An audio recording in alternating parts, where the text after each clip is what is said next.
everyone, welcome back to Ayiko's Medley. Today I have two special guests with me in the building. I've got Rhi and I've got H, short for Rhianna and Hayley. Introduce yourself, ladies. I'm Hayley and I'm a fashion technology student. I'm very passionate about sustainability and ethics within the industry, and I want to go on to be a compliance manager for supply chains and factories and stuff like that once I finish my studies. Hey. Yep. And then we have Rhi.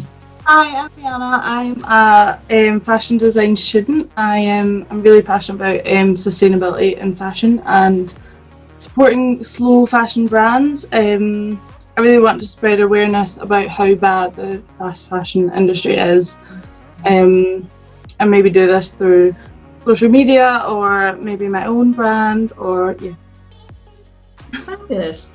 So we are all Glasgow Clyde College alumni. Ladies, we made it. We made it. We are officially class of 2020. Woohoo! We're finished. Sorry? We're finished. I'm finished. We are done. Never thought this day would come. It was like the long time ago. Did you hand yours in today, Jojo? I still have stuff to hand in. Like, it's literally waiting to be. Did you manage to hand in? Did you?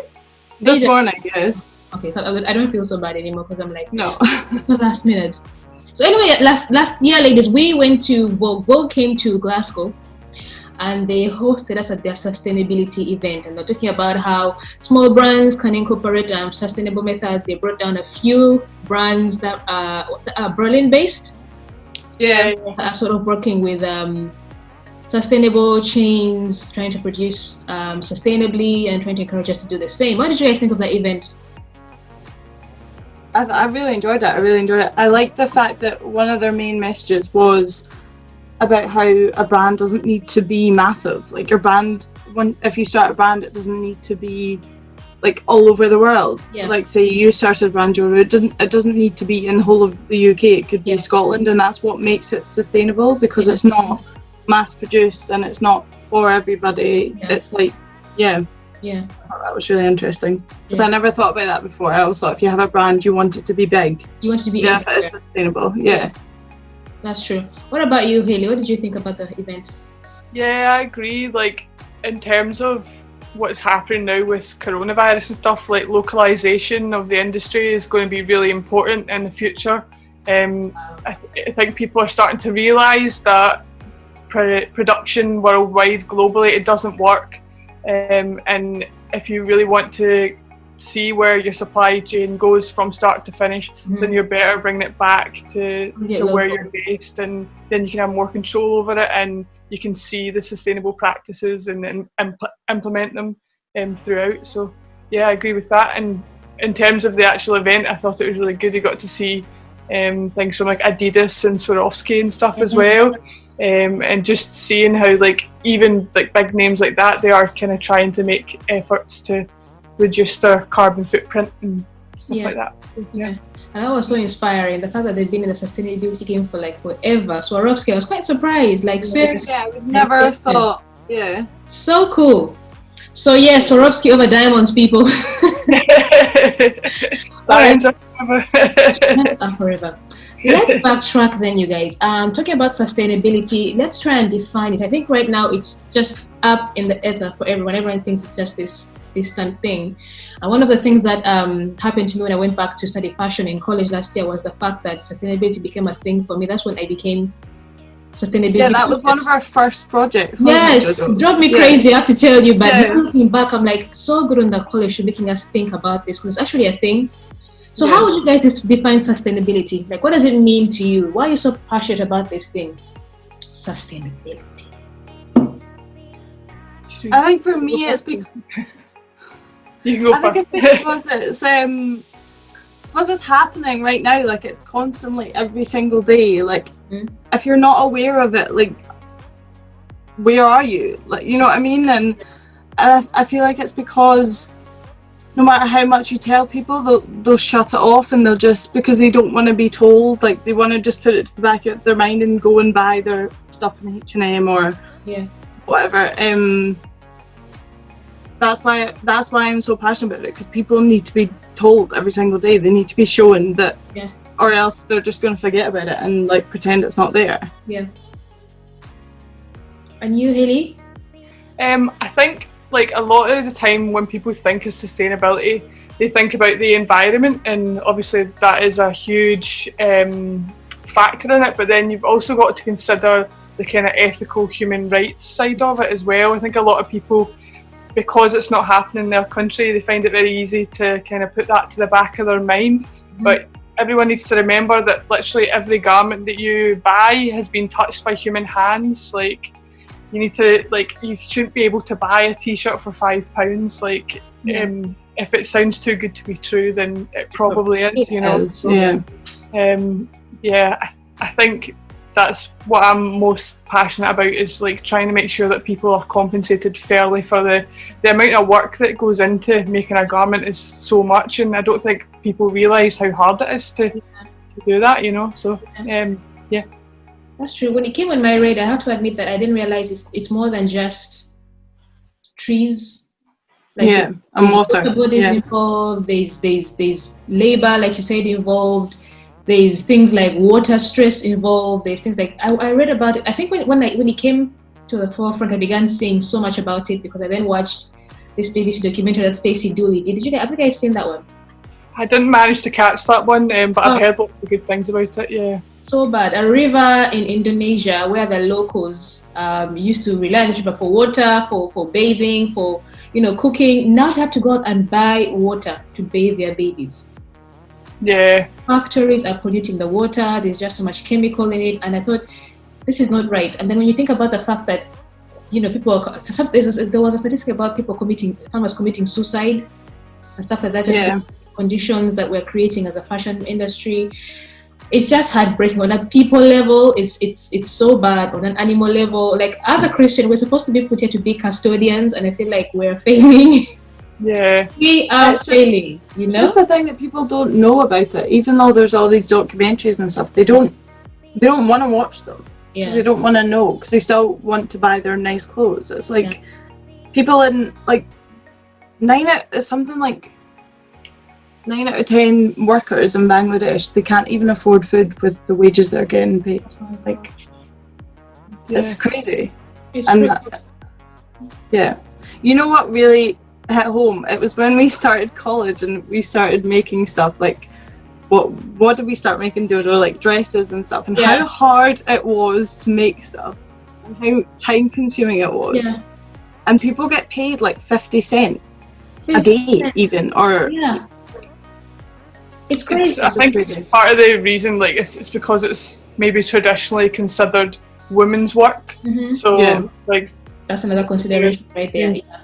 Yeah, they're being paid less because it's less valued in society, perhaps, but that doesn't make it any less difficult, you know. I was watching a documentary the other day. I don't know if you guys have seen River Blue yet. No. Which is all about water pollution in the industry, and like there was this really interesting statistic that like in the whole of the world, with like all of the oceans and that, only 1% of the water in the world is actually like suitable for human consumption.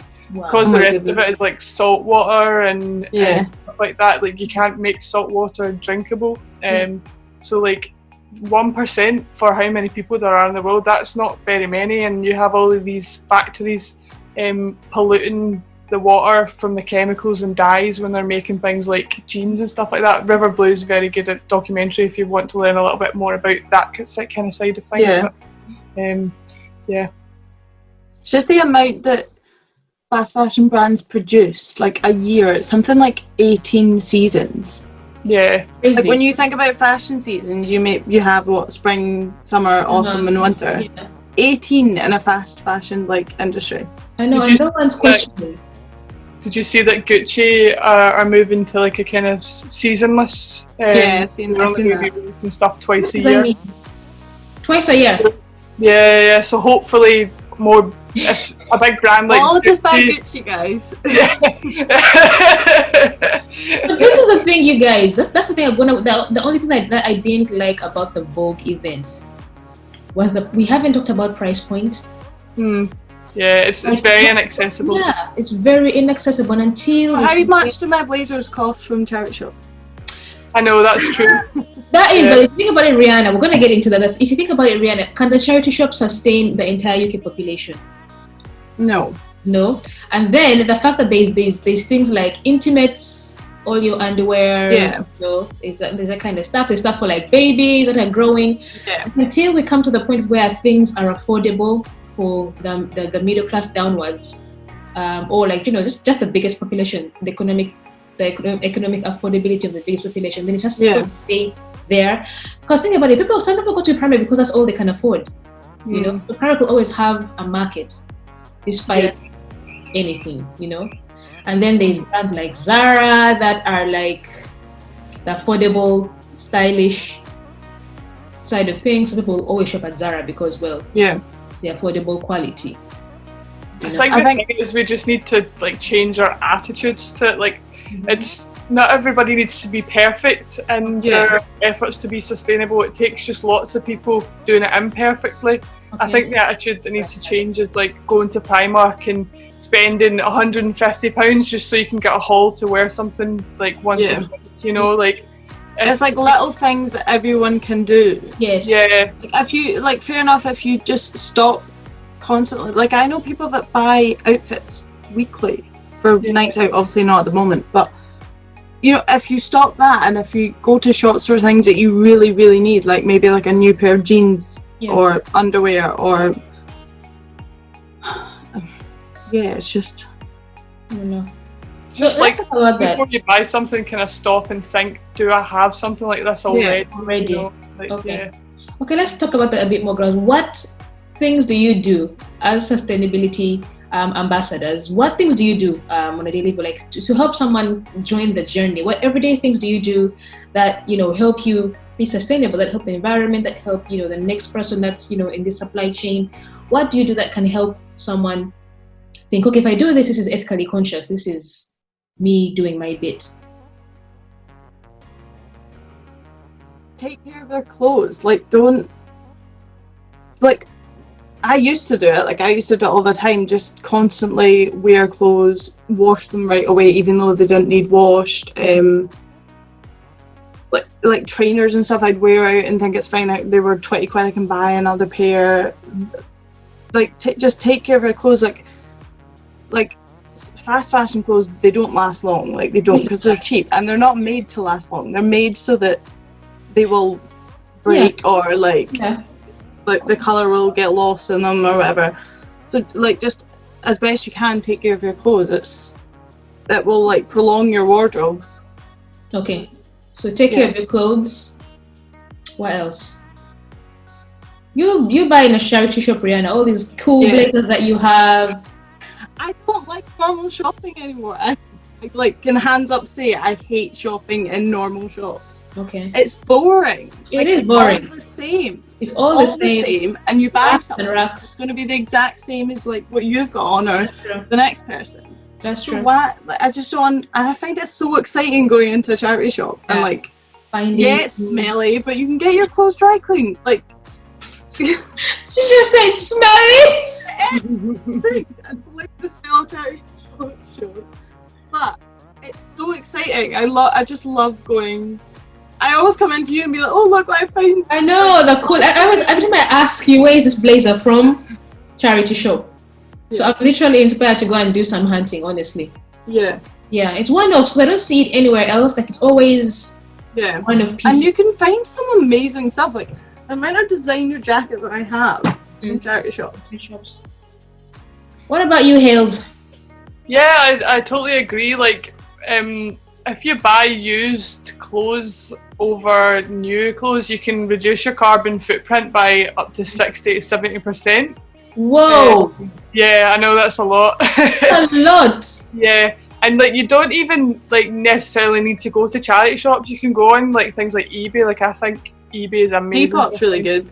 Depop's good too as well. Depop can be a bit inaccessible price-wise sometimes though. Like, yeah, I feel definitely. like you get bigger bargains on eBay, and like shopping online actually reduces your carbon footprint as well. Like, you wouldn't think that because of all the shipping and stuff like that. Yes. But the actual like cost of maintaining a store and getting deliveries of big trucks of stuff to a store actually is more like damaging to the environment. So if you shop online, on average, it's a 60% lower carbon footprint than shopping in store, and nearly 85% of getting a store's footprint is from their deliveries and stuff like that. So, so if you shop online, you can reduce your footprint as well. What Rhianna was saying in terms of the like doing your laundry and stuff, like I'd read this fact about like the average household does 5 to 6 laundry washes a week apparently. Wow.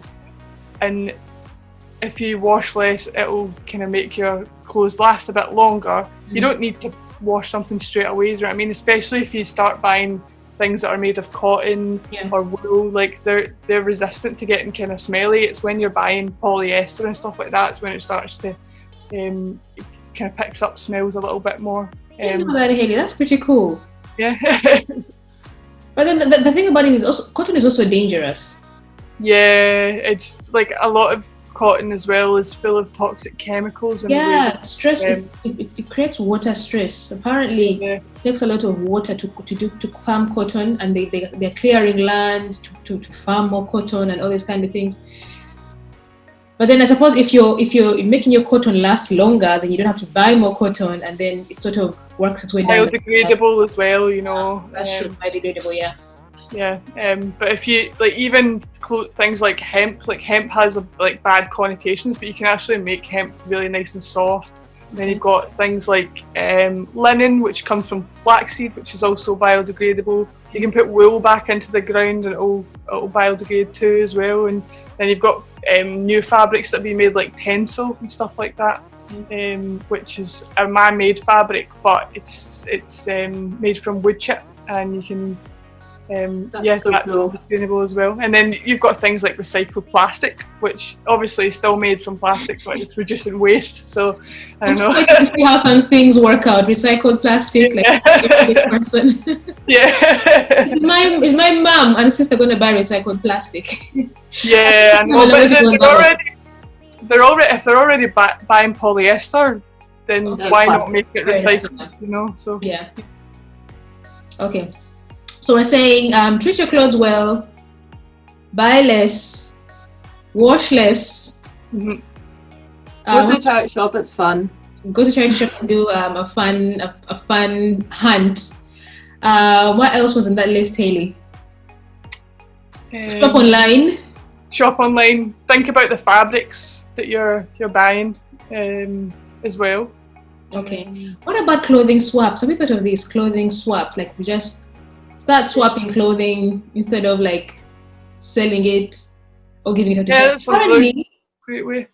The stuff that goes to charity shops, most of it ends up in landfills. There's so much of it. There's just so much. Have you ever been in the back of a charity shop and seen how many clothes are there? No, is that a lot? Is it? It's insane. Whoa. There's so much of it. So 80% of the clothes that we just buy globally goes to landfill. Only 20% of it gets recycled. Oh my goodness. Yeah, it is just about consumption and stuff as well. Yeah, I actually looked up this fact, and it said something like every second, the equivalent of a bin lorry full of textiles are sent to landfill. Every second. Yeah. I'm guessing that's in the world though, but still. Yeah, but still, that's a lot. Yeah, every second, like. All those poor clothes. I know. I've been upcycled. No. The crazy thing is that in certain parts of the world, there's no clothing. Yeah. So I know in Africa where you see, kids in torn clothing, and I'm like, why doesn't this clothing make its way to these places?